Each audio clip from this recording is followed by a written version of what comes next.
Good evening, everyone. Thank you so much for joining the special CMU alum focused interview with none other than Dhruvil Sanghvi, who is a CMU 2010 alum and the founder of LogiNext, which is a B2B SaaS company that provides supply chain and logistics solutions. Dhruvil is, as I said, a CMU member and an active member of our alumni community, and we are very excited to host this event today. Joining us today will be Prekshi. Prekshi is also a CMU alum of 2010 and Dhruvil's classmate, and she will run the Q&A session. Quick thing about the format. It's going to be 45 minutes of me interviewing Dhruvil, and then we will go into the Q&A. So I advise you to look at your chat box, listen in to the conversation, and start putting your questions towards the end, because towards the end, you will get to ask Dhruvil your questions directly. So we can have an interactive discussion towards the end. So welcome, Dhruvil. I don't think you need any introduction, but I'll give a quick one for everyone. Dhruvil started LogiNext in 2014, and since then the company services over 200 enterprise clients and has raised over $50 million from the big boys of the venture capital world.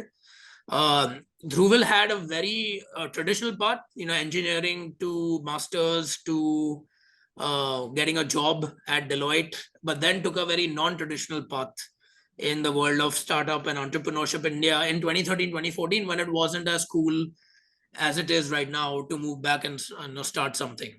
So with that, welcome, Dhruvil. I welcome you to say a few words of welcome to our audience. We have a very eclectic mix, folks from IIM, IIT, CMU, Yale, Stanford, everyone's signed up and joining in.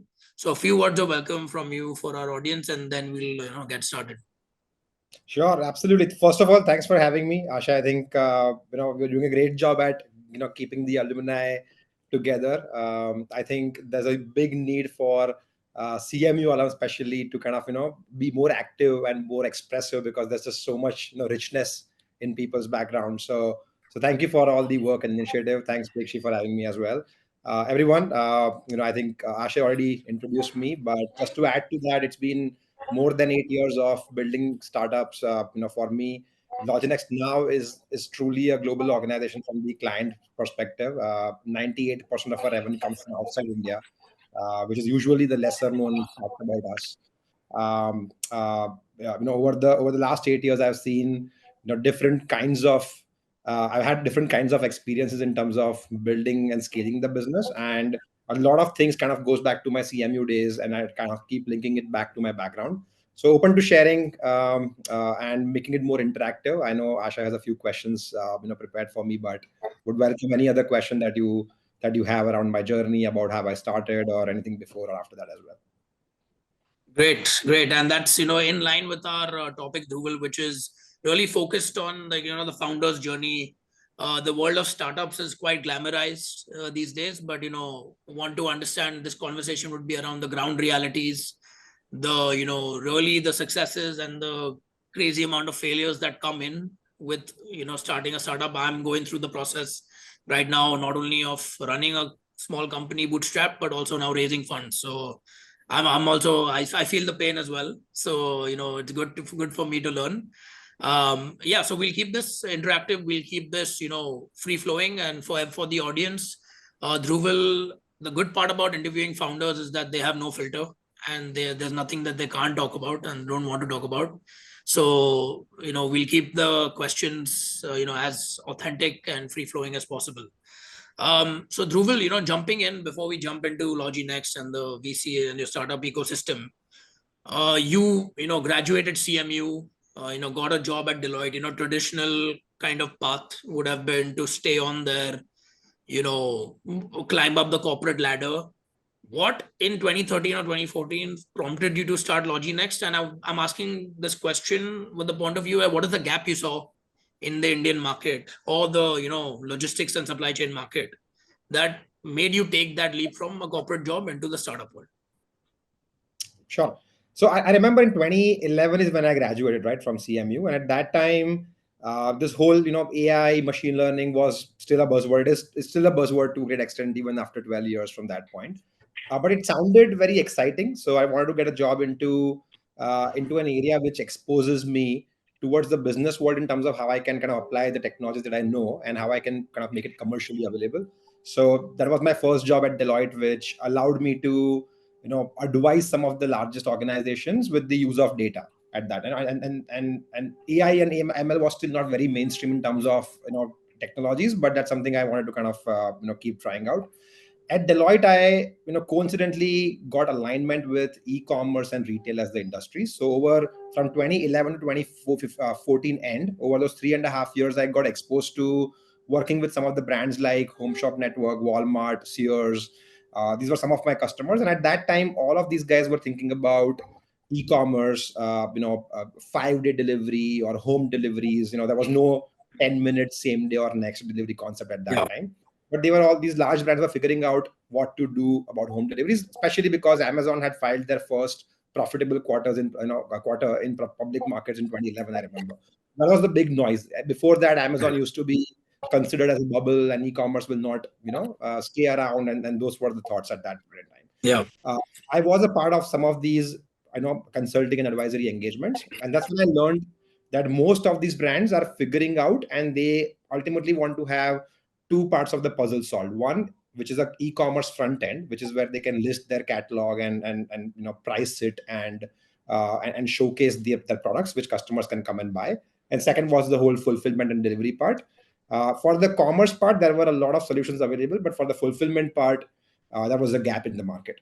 So with kind of an idea in mind that if we can build a solution to allow these large brands to start doing home deliveries from just a brick and mortar business, there will be some market opportunity for us. We did not know how big the market was. We did not know how successful we would be. We did not. I was 25 years old, so I had no idea about running a business myself.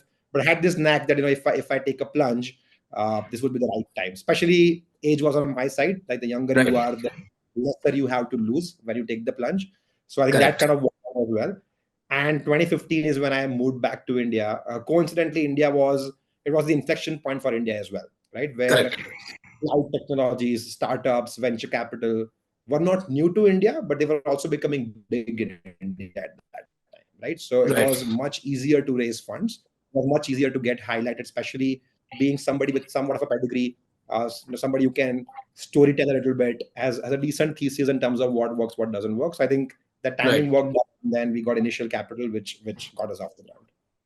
And did you so you raise capital immediately, or what, did you bootstrap for some time, prove your concept, have the proof of concept, and then raise the money? I did bootstrap for about 12 months. I started, but for the first 3 to 4 months, I was still figuring out. So there was no money spent as such. I was just fixing my own website, was building my own logo, getting some free work done from here and there.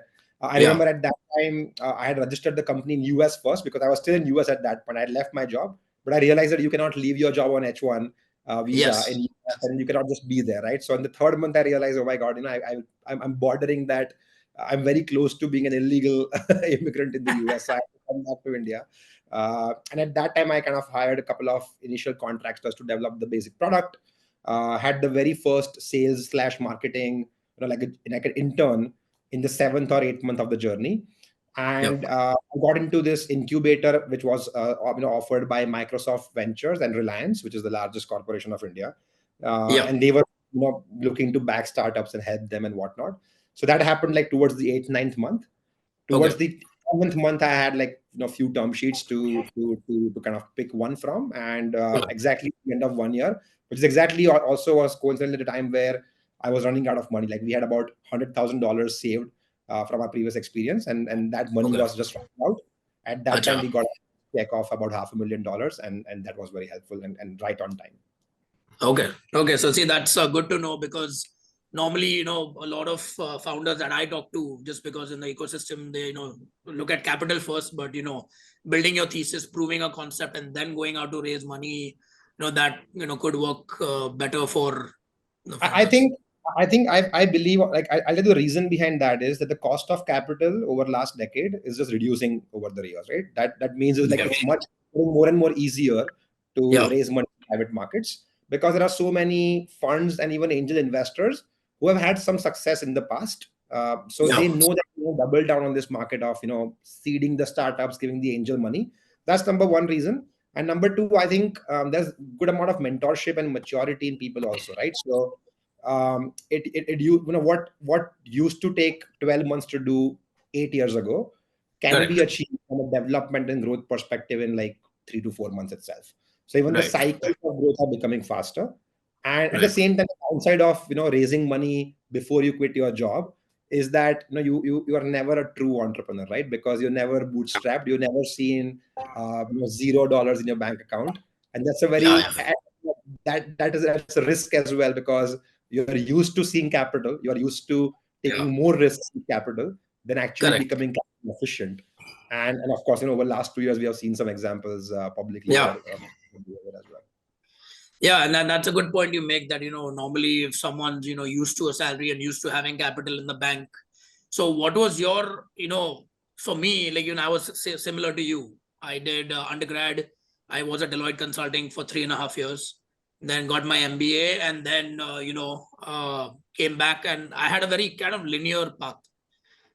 College, you go to college, you go to undergrad, you get a job, you get your MBA, and then you go into the startup world, where I found at least that I had to completely unlearn everything. That nothing was linear. You can do everything right, but you can still get 0 on 10. Or you can do everything wrong and you're lucky and you get 8 on 10. So what was your biggest transition from the corporate world to the startup world? And what was the failures or learnings there? Because I had a lot. I'm having a lot as we speak, right? It's been 4 years since my MBA. And I don't think as an MBA student, I could have run a business. So what was your take on that? No, I think especially after a good quality education when you start your company, and especially good education from a premier institute or university, and then you have job in one of the biggest companies and the best brands in the world. What it does to you is that it kind of spoils your thinking around assuming that a lot of things works on its own, right? Yeah. Because especially in large corporations and even in large universities, there's a huge support system developed for either students or employees. Correct. And even at a senior level in those institutions and those companies, you end up assuming that like simple things like the human resources part, the finances, right? The profitability ups and downs, the market and regulatory changes, right? These things, you are immune to these things. There is a Right. structure around it. And sometimes even the brand or the business that has been built over decades takes care of such macro or even micro external factors on its own. So nobody has Right. to really actually take care of. Right. Now, in the first year or first 2 years of business, that's exactly what the entrepreneur gets, a reality check on, where you have to literally, kind of be the janitor of your office to kind of, going and raising capital. And that also like attracting people on day one when you have nothing to really show to them, right? So why should somebody believe you in day one? And Right. maybe you will have some capital because a fund believed you, but convincing a lot of people to put their careers in your company is a whole different ball game, because you're not a line item for them, you are everything for them. So all these Right. things kind of becomes more of an unlearning journey. So there's a lot of unlearning happens in the first, I think, 18 to 24 months.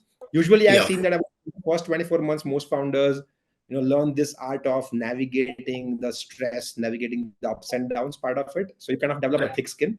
The third year is when you Correct. truly understand how the business works, and that's when you start really compounding your knowledge.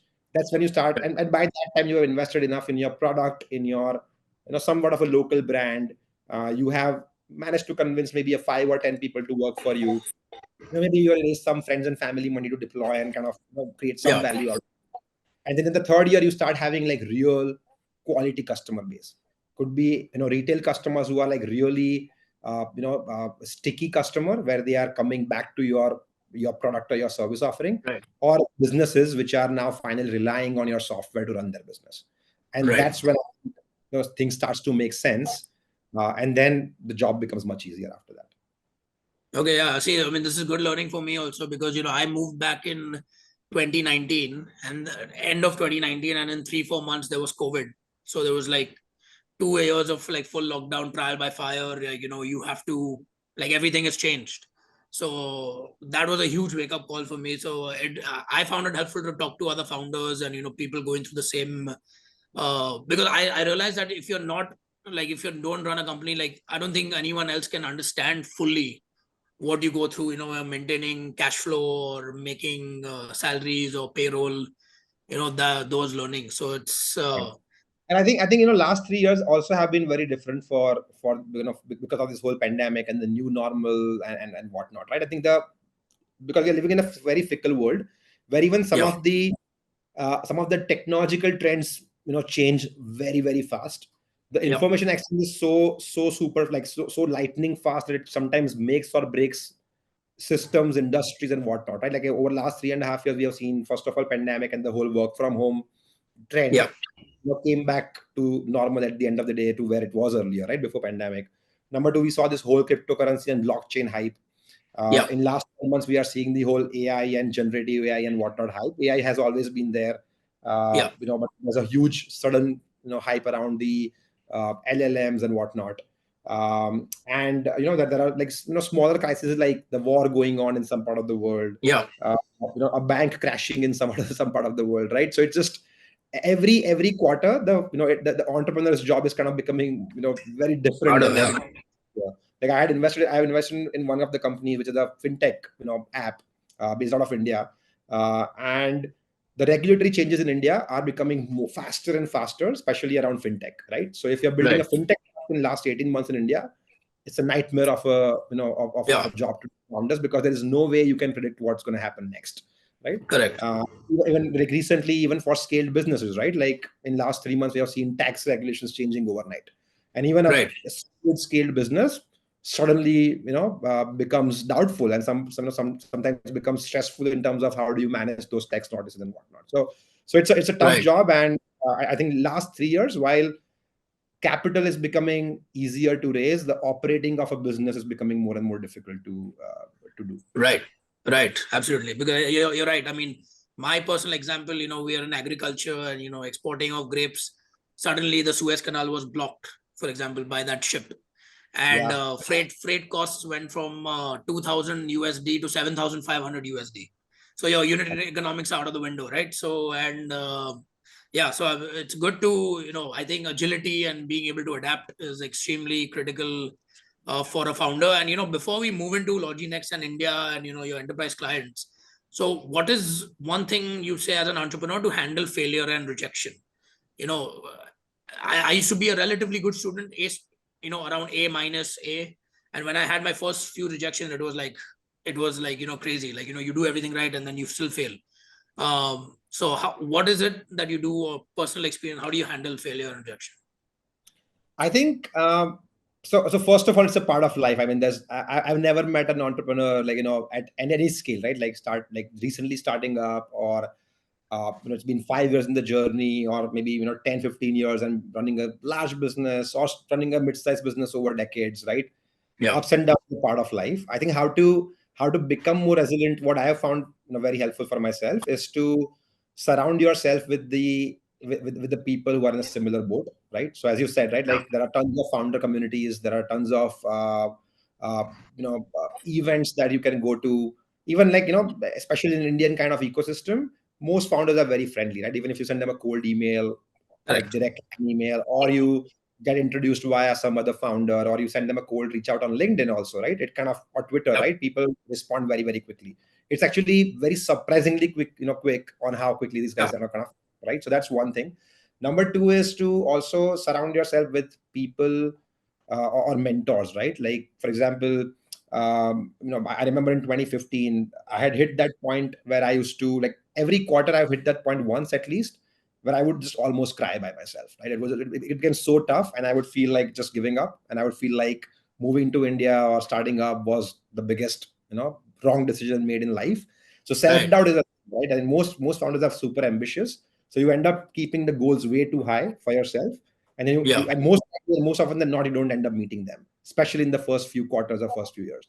At Yeah. that time, having a fallback mechanism where you can pick up the phone, call a mentor, uh, and somebody gives that advice to you, that just be in the game and don't give up. It's very, very Yeah. important. But we had this And I can proudly say that's in this forum where we had this professor of entrepreneurship, Mark DeSantis. And I remember I reached out to him in 2014 when the start idea came up. I met him in Pittsburgh, just made a trip before I even moved to India. And he was like, idea sounds great, but are you sure you want to do this? Right? He was just asking this question, are you sure? And he was making sure that I'm very confident and very clear that I want to do it. Yeah. After coming back to India, I would have called him like again every quarter once, where I was on a very low point. And I remember he was not adding any significant material value than just telling me over that half an hour, 45-minute conversation, they just hang in there. And these were his right, hang in there, which was kind of also later on became a quote that we had put on, printed on a wall in our office and whatnot. But that one basically helped me survive for those 12 months, especially coming from somebody who was my teacher when it came to entrepreneurship and also has been a business person himself over last couple of decades. I think there's a couple of things that are very helpful. And also what not to do is to get influenced by a lot of online content. There is tons of different kinds of views that are there available. So picking and choosing the right information which tunes your mind in the right direction and helps you stay focused is extremely important. Oh, that's great. And then, the hang in there is great, I think, the simple but good advice because, personally, like, you got a master's, you had a job at Deloitte, at least I initially first 2 years always thought that should I just go back and get a job? I can easily get a job. I'm thinking about the opportunity cost, right? Like, okay, I'm like, losing money, bootstrapping your own money and losing it. And, here I was making 180K, 150K, whatever it was. So how do you, before we move on, how do you like not think about opportunity cost?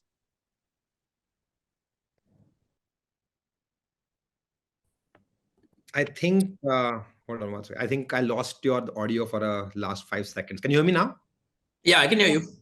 Okay, I'm not able to hear you. So give me 1 second. I'll just figure out the... No problem.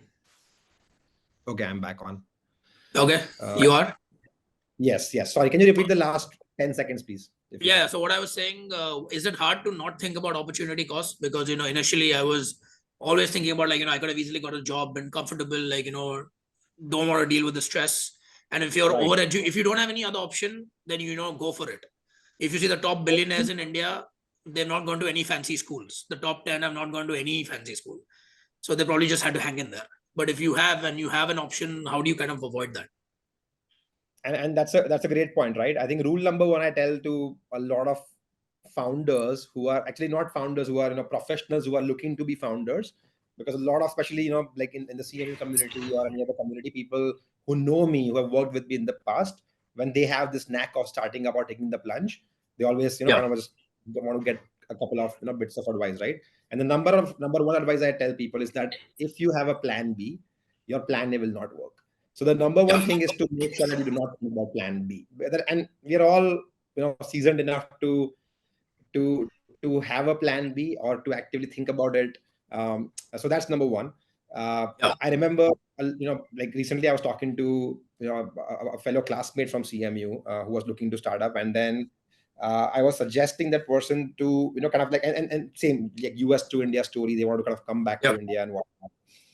And they had like plan B and also plan C and plan D built up, right? Like if I don't do this, then I can do this, then I can always do this. And and they were also kind of making sure that even for their business idea, they prepare everything, the whole ecosystem, like setting up the company, raising money, maybe having a very detailed business plan, half the product built before they quit their job.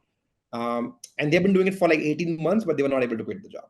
That's exactly so my then was that you are preparing so much and you will never get to that point where you are fully prepared. Correct. You are trying to de-risk yourself, which is great. De-risking is also one of the key things founders and entrepreneurs have to do. But when you're taking that plunge, if you're trying to de-risk yourself, you will never be de-risked enough in your mind, and you will never take that. Right? So I think that is that is the advice I give. And I also feel that a lot of times, early success plays against you in that, right? Especially, let's say if you had a great job, great career, you have great savings, right? Like a great company, great salary. So you're doing very good for yourself. Probably by the time you hit like your late 20s or early 30s, you are thinking about expanding your family, you are thinking about settling down, Yeah. your spending appetite only reduces over the Correct. years. So the more successful you are, the more money you have made, the more money you would want to expect from the next venture you take. And most Correct. of Correct. also kind of financially engineering your startup in first 3 years is almost impossible. Right. And that's when every quarter, when you think your growth numbers not hitting, or your whatever your executional targets not hitting, you feel more and more stressed and sometimes depressed as well. And that kind Correct. of pulls you again more and more towards plan B. So not expecting financial rewards immediately is also Yeah. it's an important thing to do, which is a kind of counterintuitive, because Yes. money is always a factor.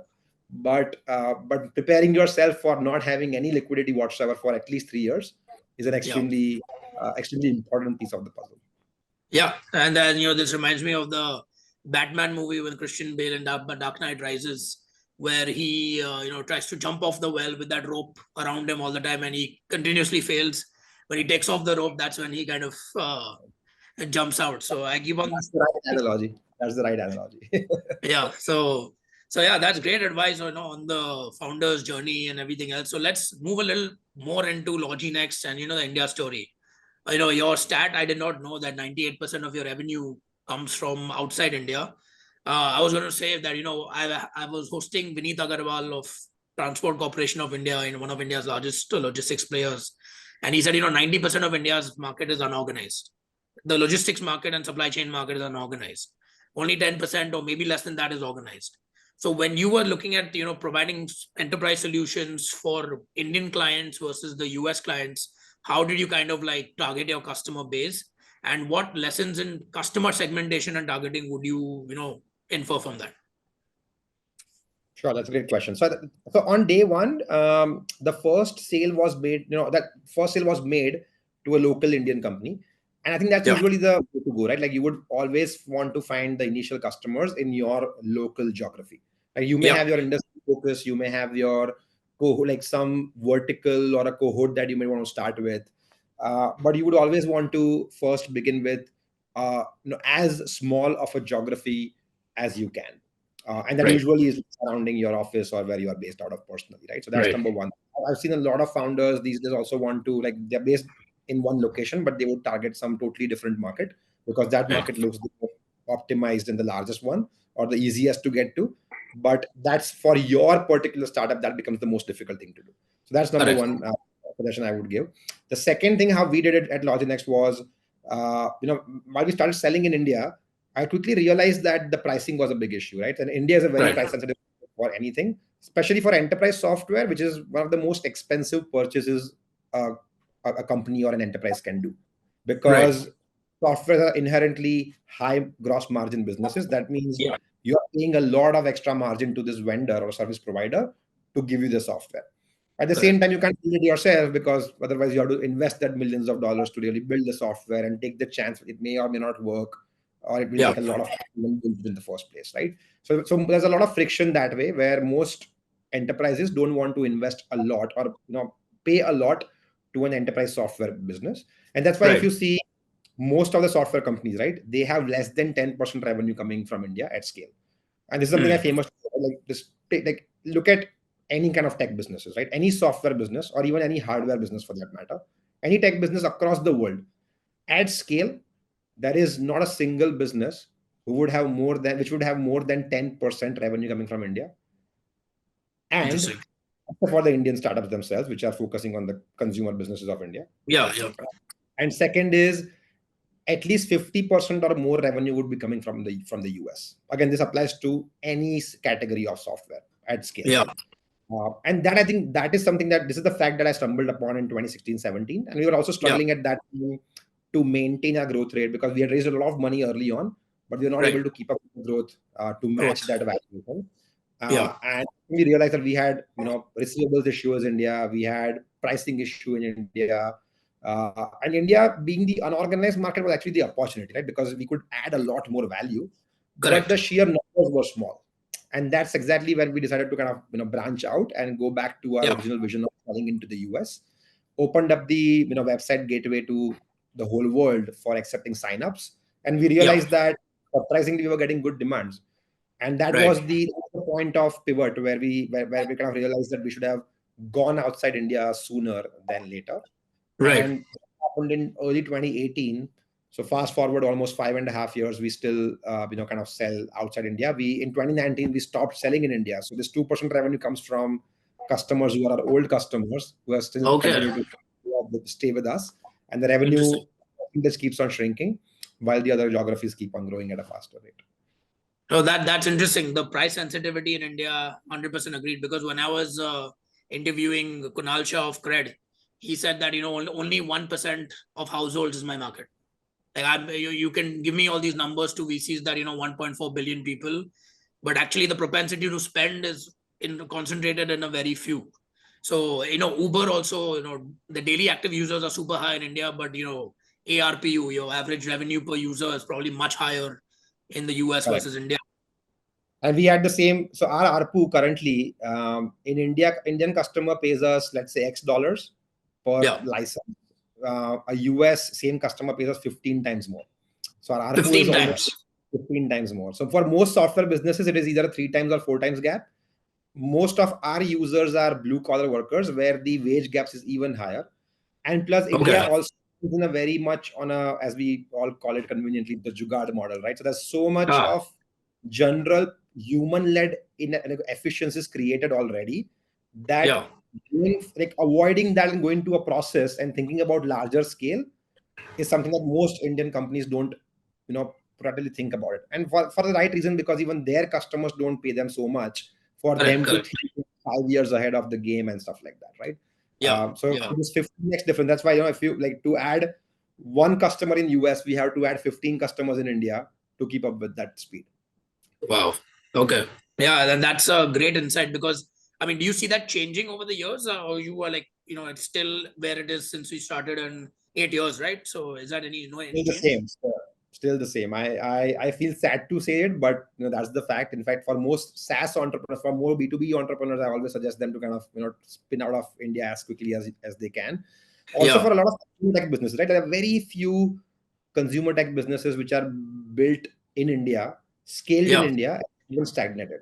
If you see most businesses in India would kind of after 300 million revenue would find very very hard to reach the $1 billion, right? Scale. Like Yeah.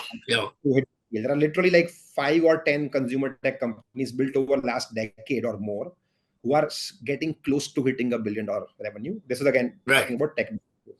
And all of them have tried to do something in outside India. Like take it, Paytm have tried a lot to do outside India. Ola has had operations outside India. Zomato has acquired companies outside India.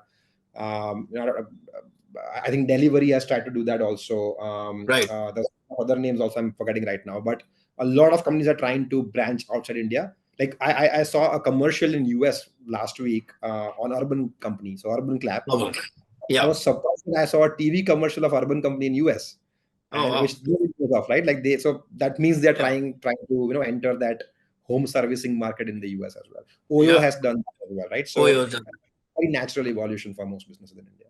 Yeah, and my favorite thing, you spoke about, receivable problems in India. That my favorite line I heard was that, in India, return of capital is a problem, not return on capital. Dur ki baat hai.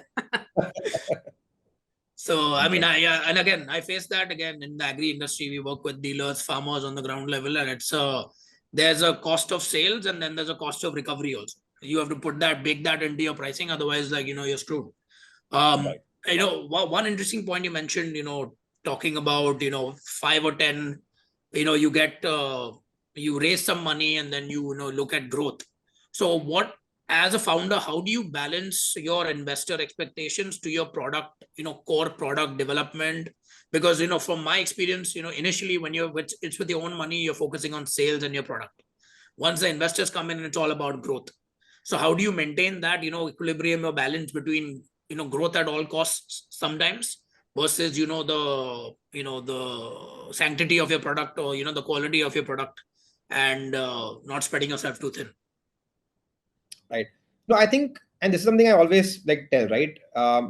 This is usually not a function of raising money or investors telling you to do something.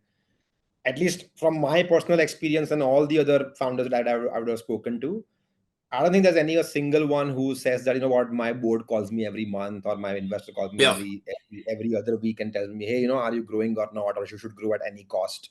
I don't think there's any such narrative that investors give.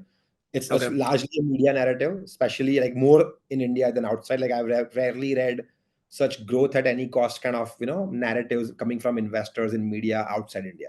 Right. So that's number one correction. And number two is, this is largely a founder ambition thing, right? Because Yeah. most founders, they raise capital. When you raise capital, you express your ambition, and that Right. ambition allows you to put up, you know, to gather more, to attract more Right. capital, premium valuation Right. naturally, because the more you raise, the more valuation you have to raise that. Right. Otherwise, you end up diluting too much. Um, and that ambition kind of leads to certain sometimes incorrect decision making, where you end up doubling down on growth too much, and you cause, you know, you cause some damage to your product or service offering or to your existing customer retention. I think the Right. answer is simple, right? Always value your existing customers and repeat business more than your new business. Even, you know, all the large funding rounds you see, this is a very basic question that most investors analyze, whether Yeah. most of the revenue growth is coming from repeat business or new business. Are they investing too much in CAC or not? And that's Yeah. when they give so much of money to the founder so that they can keep doing the same thing more often. Yeah. Unfortunately, the moment that a lot of capital hits the bank, not just the founder, even management team, most often than not ends up taking the wrong calls, Right. because if they keep sustaining their existing business and focus less on the new business, the growth rate slowly tapers down, right? Right. Uh, Right. and nobody wants to see that, right? So they would somehow keep pumping more on CAC to Right. keep growth trajectory going on. And naturally, after a year or two, you end up, you know, finding yourself in a situation where your CAC is just way too higher than an LTV, or your unit economics stops to, you know, ceases to make sense, where you're losing money on Correct. every transaction and things like that, right? Which is, then you find yourself in a bad business model. Then you end up in either a down round, or the market correction happens where the valuation, you know, changes and corrects. Yeah. Then naturally, the biggest thing that as a tech company that you would end up doing while all these things are happening is not to reduce your marketing spend only. You end up reducing your HR cost as well, because naturally you would have added too much of people cost. Because in Correct. any software or any tech business, at least 50% of the expense is human resources. So Human that's resources. the easiest one to cut down and reduce your expenses and try to drive profitability. And that's Right. what we are seeing in last, you know, 9 to 12 months in the across the whole world. Yeah. Yeah. That's a great point. I'll just add on quick to that, but just a quick word to the audience. We are, getting close to the Q&A time. So keep, typing your questions. Please keep typing your questions, and, you'll get to ask Dhruvil your question directly once we start. So we'll do that in around 10 minutes. So, you have time to put in your questions and we'll get to you. So Dhruvil, yeah. So one kind of coming back to that, you said CAC, the best advice I got was like the best investment you have is paying customers versus, raise capital. And one of the mentors had asked me, most startups he talks to, the question is how much coca for your coca. So because so what's your take on, like, spending aggressively on customer acquisition at the start, and when should a founder kind of scale back into, not letting the company grow organically or word of mouth, and letting the client base grow according, and what's that balance? I think it's a very tricky balance, first of all, but the answer is that you need to wait for this, you know, product market fit, right? Now, it's Yeah. a very unique concept because it differs from company to company. It differs from every founder to founder as well. But largely defining product market fit is, in my words at least, is when you start seeing the pull from the market versus you are Yeah. having to go and push your product or offering, right? Applies to a Correct. consumer business or a B2B business, applies to Correct. any industry across the world. This is a very standard principle, right? Yeah. And and sometimes your metrics will tell you that. Sometimes there is a founder gut that you also have to add to it. Yeah. That are you really Yeah. seeing that pull, or are you still having to push your product off? Right. And Right. if you start going aggressive on CAC before this product market fit has hit, that means before there is more organic customer acquisition versus inorganic.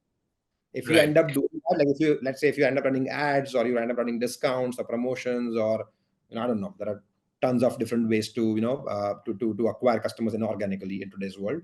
If you start doing that, that is like steroids, because you will be able to acquire customers, but then you will not know how to really grow your inorganic.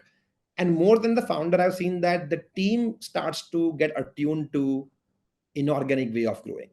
So you Right. may you may have the best of the people, but if they are used to acquiring customers in a certain way for your business, when suddenly that capital flow stops, they Right. will not know how to keep up with the growth momentum. Like we had this exercise done, like we in our small example, we never used to use. So we used to do a lot of social media marketing, right? Like we would reach out Yeah. on LinkedIn for lead generation, we would do some branding activities, we would also use LinkedIn and other platforms for employees acquisition and hiring as well.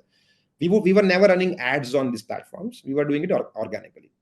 After Right. we raised our Series B, our next marketing head came and said, like, you know what, like now we have this much of marketing budget and we need to keep up with the growth numbers.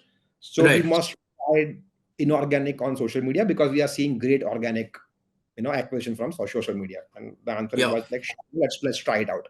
We would have spent at least $500,000 just on running ads, just on LinkedIn over 1 year. And we would have gotten zero leads out of it, literally zero, like nothing. Really.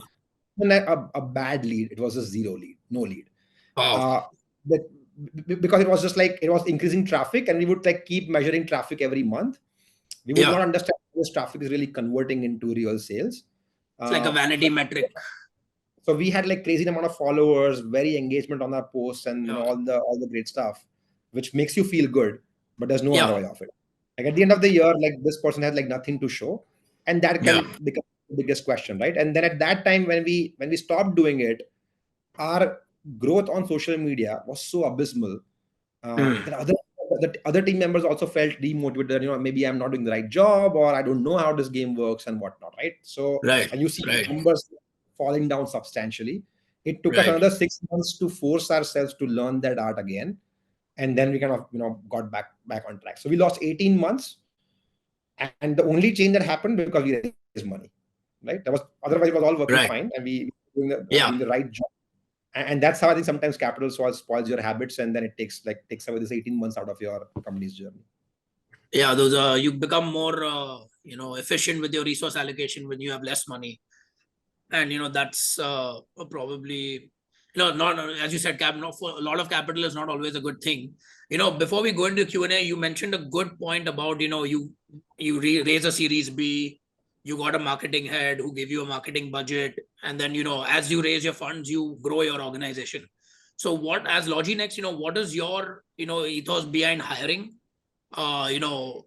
Every company has its own, how do you hire culture versus skill, and how do you kind of scale your culture? Like, you went from bootstrapping to now raising $50 million, almost reaching profitability, 200 clients. So how has your hiring kind of evolved? What is your principles when you go into hire and building a team?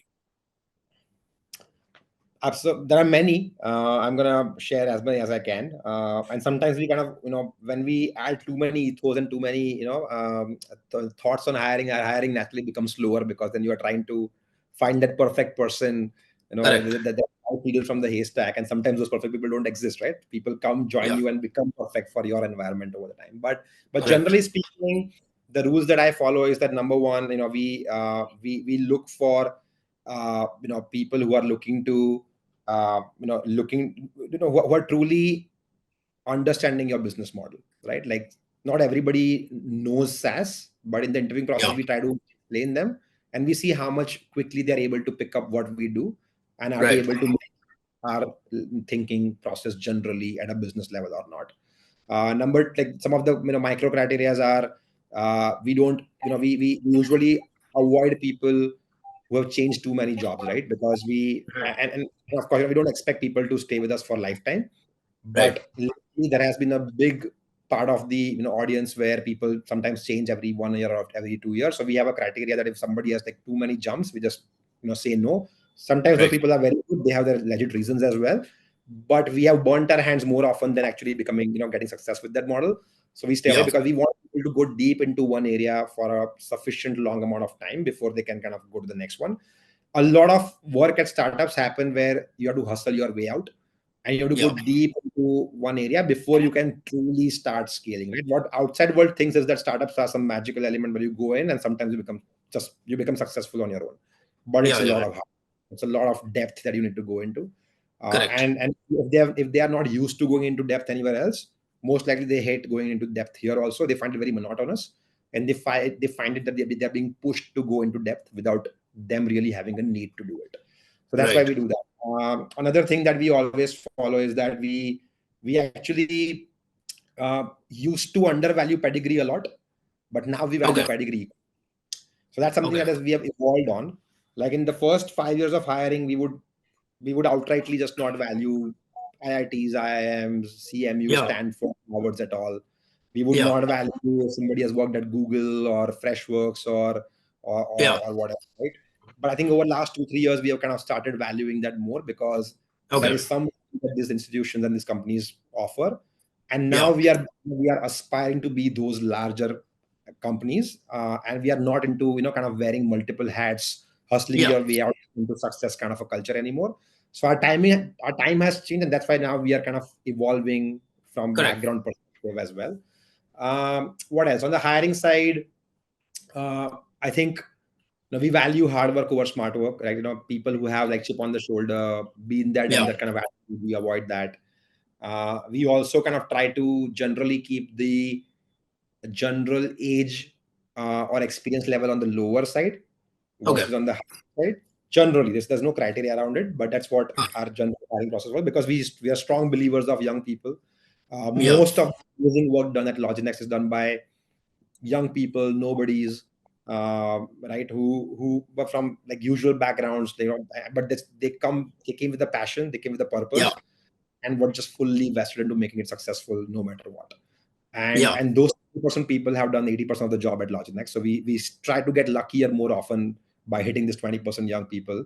And I think in today's world, like newer channels of customer acquisition, newer technologies, young people know better than the people who have had experiences. And plus, also we avoid hiring from domain. Like we used to hire people way back from supply chain domain, Yeah. and then we realized that we always would, they would come and they would question our non-conventional ways more often than actually supporting our ways.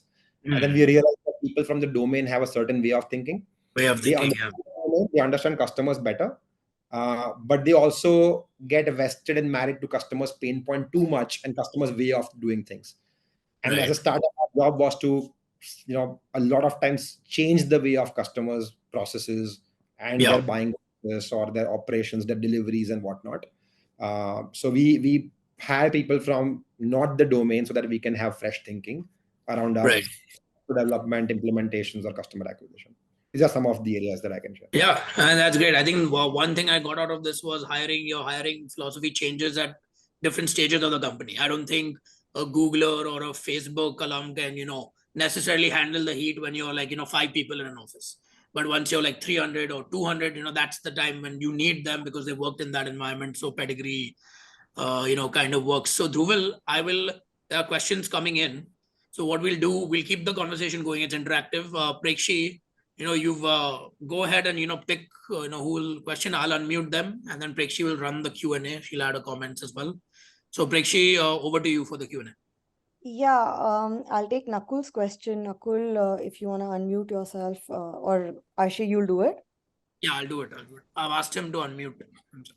Great. Hey, are you able to hear me? Yes. Hey, Dhruvil, so wanted to ask if you could talk a little bit about your experience at CMU and how you think it added value to your startup journey. What was your biggest learnings that helped you build the startup, run the startup? And also, do you think you could have achieved this level of success and gotten to where you are without achieving that degree? And if what would your experience be like if you were to build your startup right after finishing your bachelor's? Great question.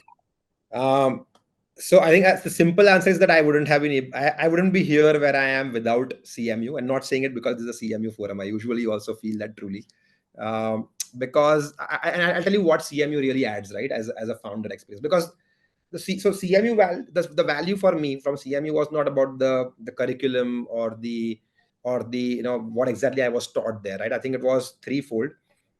One was, and I think somehow I'm able to put like three words to it: product, process, and people. Right. The product part basically was CMU somehow kind of teaches you a way of, polishing. I remember I was not as polished in terms of producing a simple presentation or communication, or even creating the software itself, right? So CMU, and there was no program, like there was no course at CMU which teaches this whole polishing. But just spending 18 months there made me a more polished person at building things, right? So I'm now, like, after CMU, I became a very detail oriented person.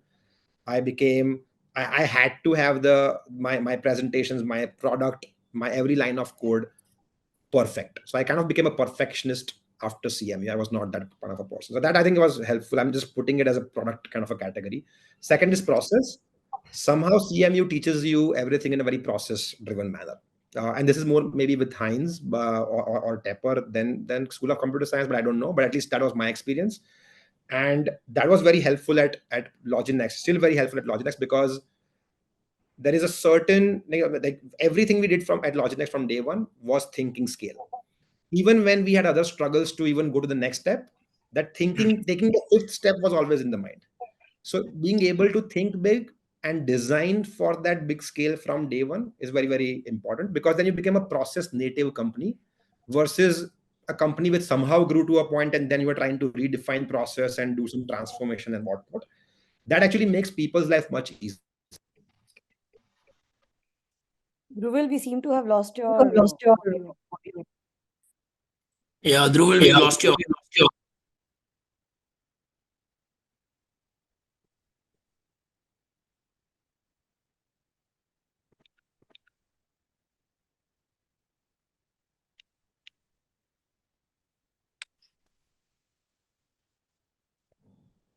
Hey, can you Now hear we me now? can hear you. Yeah, Yeah, continue. we lost you at people. We lost like 10 seconds, 10, 20 seconds. Yeah. So that was the second, was the process part, basically. Just summarizing that, I think thinking scale, how to get there becomes your DNA. And the third part is people, right? I met the best of the people that I grew up with practically after CMU. All these people, they later became very good friends, co-founders, investors. I became investors in their companies, and people who were still working at LogiNext, as professionals.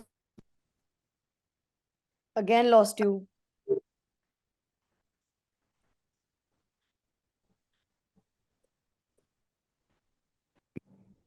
All right, I think the tech Zoom is giving like more hiccups as we go towards the end. But let me know if I break. We insulted So people WebEx. is very important, right? Like you'll find your next set of employees, co-founders, investors, general believers, great friends, uh, even customers, right? Customers, service providers. Like literally, I'm able to right now track at least two people in all these walks of life, all these parts of LogiNext coming from CMU. And not just they went to CMU, they went to CMU with me during the same time. Right. So I knew them from CMU. I recently met, you won't be like, there was such a coincidence. I had applied for a campus job in a startup in CMU. And the founder's name was Tarush Agarwal. I bumped into Tarush after 12 years in Manhattan, and we could still kind of talk to each other, and we had a great time. And now he's building a company and he's raising his Series A, and I'm going to be one of the investors in that Series A that he's raising right now. And it was a crazy, just because I had not stayed in touch with him for 12 years, but we could still talk because I never even worked for him at that time. I just applied for a job in his startup at that time, 12 years ago. So a lot of this network is super helpful. So again, product, process, people is what the value is, and I wouldn't be here without CMU. So I highly recommend.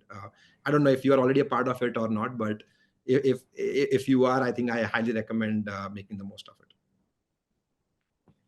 I can totally vouch for it. For all of you who don't know, Dhruvil and I went to Heinz at the same time together. And Dhruvil was like super process oriented, super detailed back then as he is now. So, yeah. Yeah, and I think like Prekshi and I, like, it was such a good friends, right? After like even 12 years, so it brings back so many memories when you say that, Prekshi. Thank you. Yeah, so I'll jump to Amish's question. Amish said he's not able to speak, so I'll ask the question on his behalf. His question is, typically there's so much conviction about your own product, you keep trying to push it, but at what time do you feel like you give up? Like, do you give up on the product? Yeah, that's a very interesting question, right? There's no right answer, first of all, but I would say, um, so first of all, you give up when the market gives you a signal, right?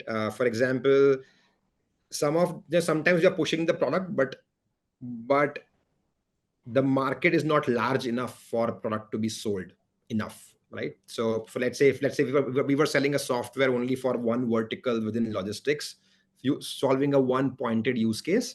After a few customers, you would end up realizing it's not growing more. So that's one reason to kind of pivot and change. Second reason is if you have heavy churn, right? So usually your churn metrics gives you the right data in terms of whether your customers truly want to come back to you or not. So in enterprise, it's called churn. In consumer world, it's called repeat, or your recurring customers. If you don't have renewals or recurring customers, or you have a lot of churn, and again, churn metrics differ from company to company, industry to industry, but that's a big sign for you to evolve. And generally, number three is like very quick iterations are very, very important. So sometimes you don't have to hit your big pivot, as long as you keep iterating within your segment very quickly with the customers. And that's why attracting too many customers too soon is not advisable. You need to have the right set of customers and right number of customers where you perfect your product, and then you kind of scale from there. Unfortunately, we are living in a world where we are all very impatient set of people. We want everything overnight, and we end up acquiring too many customers overnight, and then we sometimes lose all of them overnight as well, because we did not spend enough time with those customers to iterate the product to the right kind of level. But and last but not the least, right? Like, entrepreneurship is a never give up journey, right? So and it's all that's what also sometimes becomes very toxic for your personal life as well, right? Where you have extreme ego attached to your product, you have extreme ego attached to your company, and you keep doing it persistently for months and quarters and years and sometimes decades. All right. And there is no right answer in terms of should you get to certain milestone in 5 years or 10 years. Every journey is different. And sometimes, founders take the wrong judgment in terms of when to stop and when to pivot. And then they end up wasting a lot of precious years of their life. And there are tons of such stories that don't come out. But there's a huge price founders end up paying also, because of this, inability to iterate or pivot at the right time. But yeah, it's a never give up game, right? So sometimes it feels, extremely long, and sometimes you feel like giving up. But the general answer is don't give up, keep iterating, and most often than not, you actually get to where you want to get to. And just a quick add-on question to that, because this is something that I'm going through. How do you said, if you scale too many customers and your product kind of gets lost in the mix, and you need to have a set customer and then kind of scale, how do you manage your pipeline then? Like, because as a founder, you got to keep your pipeline strong. Your sales is everything, right? First, everything depends on sales. So how do you kind of like balance your pipeline versus, because it takes time, like at least in our business, the lead time from a trial for fertilizer, we manufacture fertilizers, to result is say 4 months sometimes. In that time, you have to maintain that pipeline, because this could work, this could not work. Obviously in SaaS, it's your demo is good, you can sign up a client, but how do you manage that pipeline? I think managing pipeline is largely a top of the funnel problem, right? That means you need to keep consistently adding more to the top of the funnel. The tricky part is, like, so there are two ways to do it, right? One is smarter ways only happen when you have capital. Other ways is hard work, right? So when you are capital constrained, especially in your early days, the only answer to kind of work hard, and make your team also work hard, which is, and that's why you kind of add more and more customers, like, do more events, do more, cold reach outs, get more references from your existing network, existing customers, whatever it takes. Like that's the way to kind of hustle your way out to have as big of a top of the funnel as possible.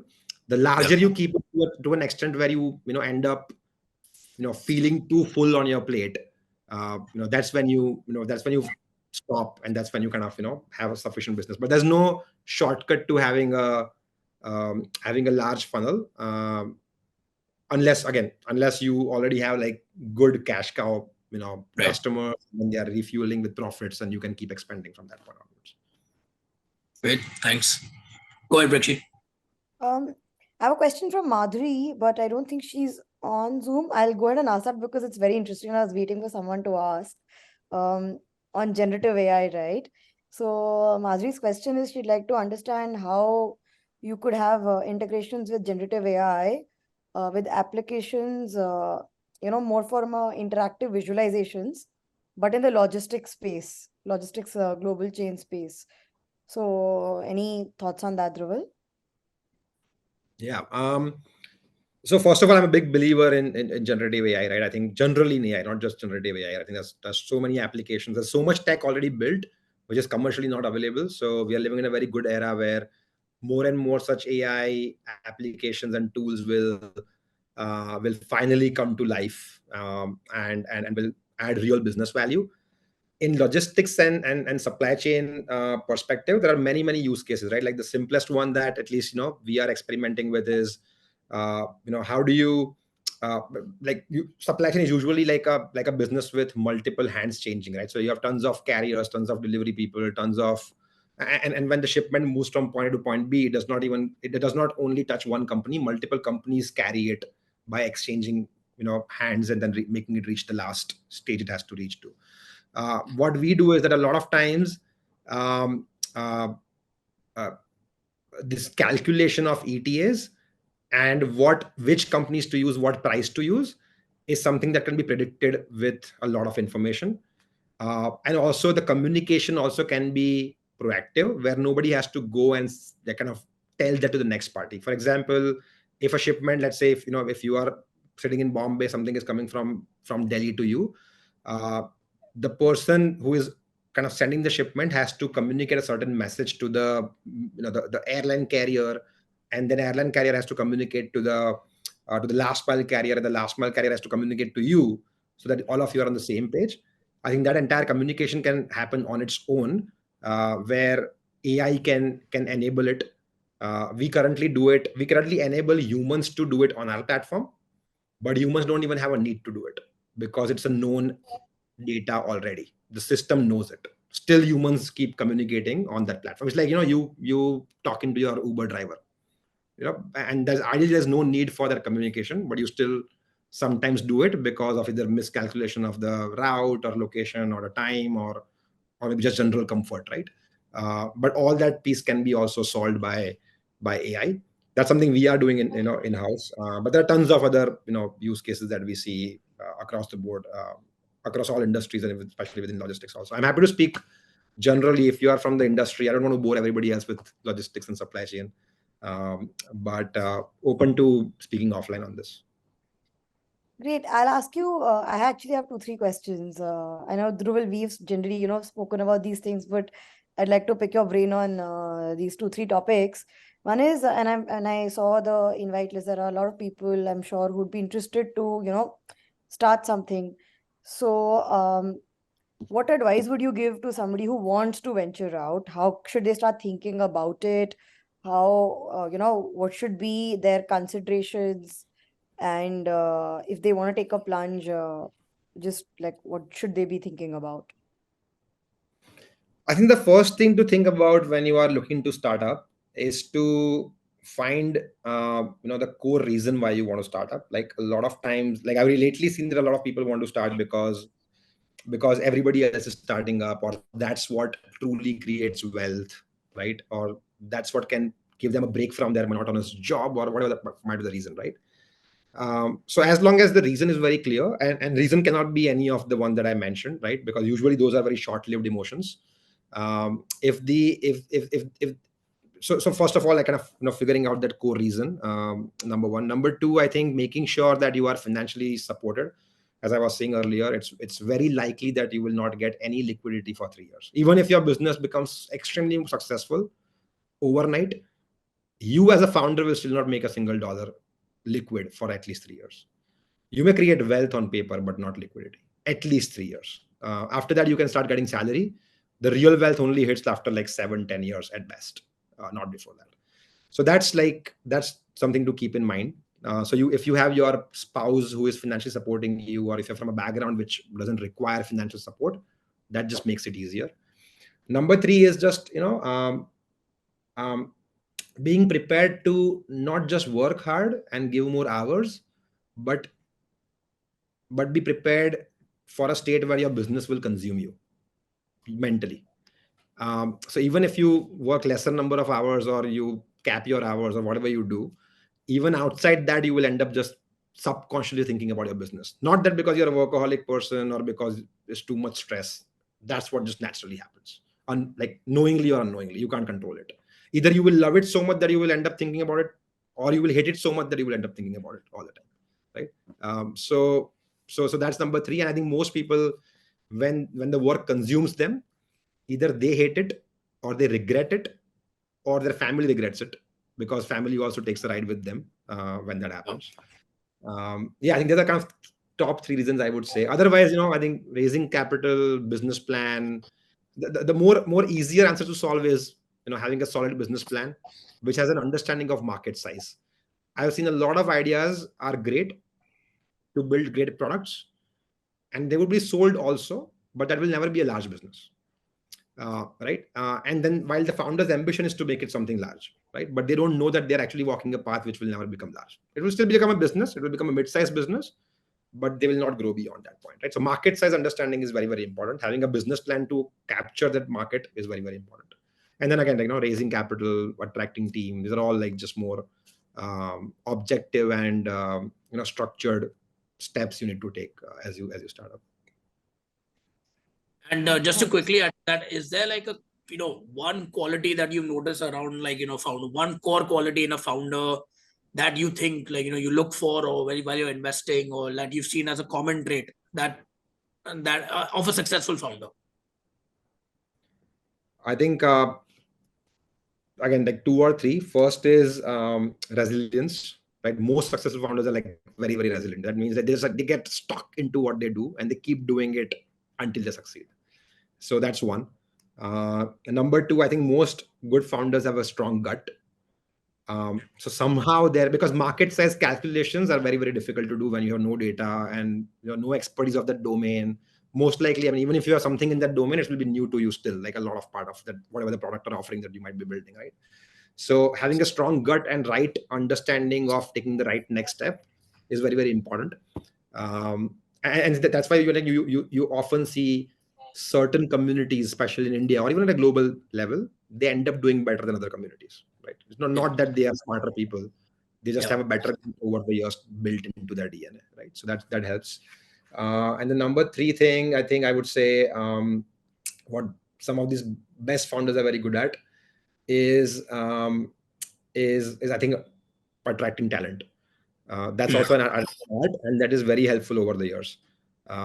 Some people like hiring from your first team member where you have nothing in hand, to even hiring people who are equally passionate as you when you're successful, because then most people are joining you for non-passionate reasons. Right. At that time, being able to attract those, like I've seen some of these like big founders, like billionaires and whatnot, they are just talent magnets. Somehow they find those right, and they've probably learned it the hard way over the years. But like their leadership teams, like people around them are the right people for the right jobs, and that's a tough thing to do, especially in the early days. Yeah. Great. I'll take one last question from Naman. Naman, do you want to go ahead and ask your question? Ashi, you'll have to unmute. Okay, I've asked. Oh, you asked on mute? Okay. Yeah. Naman, do you want to unmute and ask your question, or should Prikshi ask? I'll go ahead and ask. Naman's question is on approaching and expanding to customers overseas. How would one do that? So I think first step towards acquiring customers overseas is to spend more time overseas. I'm just putting it very simplistically, but the reason I'm calling it out first is I've seen a lot of founders try to acquire and expand their business globally without traveling at all. assuming that it doesn't require travel, or we are living in a new world where there is no need to travel and meet people, but unfortunately not, right? Like people love FaceTime, especially in the early days. They want to meet the founder, the CEO, preferably, to be able to trust that company, right? Because you probably have no track record in that region. You're not even from that region, most likely, especially if you're selling from India to US. You are not American. You've been living in India. Most likely, you have lost touch with that whole American way of selling, the culture part of it. So it does matter. So spending more time is very, very important. Number two is there are certain channels to get leads are cheaper and easy to activate versus others. For example, attending a couple of events, right? Like meet, there is always expos and events happening in any industry across the world, in any country that you're trying to go and sell into. And that you probably, if you have some capital, get a small booth, try to meet people. You may look like a small company, but you will be able to get real customer feedback by pitching to them on site. So that kind of that helps. Or even just attending some events to understand how the rules of what the rule of of this game is, and what the viability of the product is, what the other competition is. But a lot of insights will come from that. Another thing is like cold reach outs from India. You can do, it's very cheap, like hire a couple of young people who can start sending emails, LinkedIn reach outs, buy some data, maybe do some cold calling. Always works. People think there's tons of articles over the last 5 years to say that cold calling is dead, cold emailing is dead. I strongly believe it's not dead. It totally works. We do it big time at LogiNext. I know every other B2B company does it like really, really heavily, and that kind of works really well. And other third thing is, kind of eventually having like one or two team members locally once you have certain critical mass, achieved. Not hiring too senior people, but hiring mid-level to junior folks who can work with you, who can learn from you, but who are locals, who can expand and kind of take your business there. So eventually you can reduce your travel, or have a need, or not have a need to kind of be domiciled there eventually. But I think what I also feel is that if you truly become successful in the market, you will most likely end up moving there, because the biggest, like the number one job of a founder or a CEO is to sell and be close to their customers. If you are not close to your customers, there is no way somebody else can do a better job than you in some other geography. There are a couple of initial suggestions. I think this Awesome. was invaluable advice. Would not have, like, you can't find this on like just randomly. Thanks for sharing, Dhruvil. I think we're at the end of our questions, Ashay. Yep, I think we are, and thanks, Prekshi, and thanks so much, Dhruvil, for this excellent session. We discussed earlier, what topics were on the table, off the table, and I love it when the conversation is just free flowing. Personally, I took my takeaways from this was, the hang in there. That's your mantra in your office, and also thinking 5 steps ahead in terms of process, being agile, but also thinking about the 5th step ahead. That's something I lack. I personally lack process as a whole. So, that's something I'll think about and, try to implement in my day-to-day life and my business life. So yeah, thanks again, Dhruvil. Appreciate it. Any closing comments from you? We'd love to, we could do one part of this and like do 3 hours on each topic. You can go deeper. I'm sure we can. I would love to do one more later on.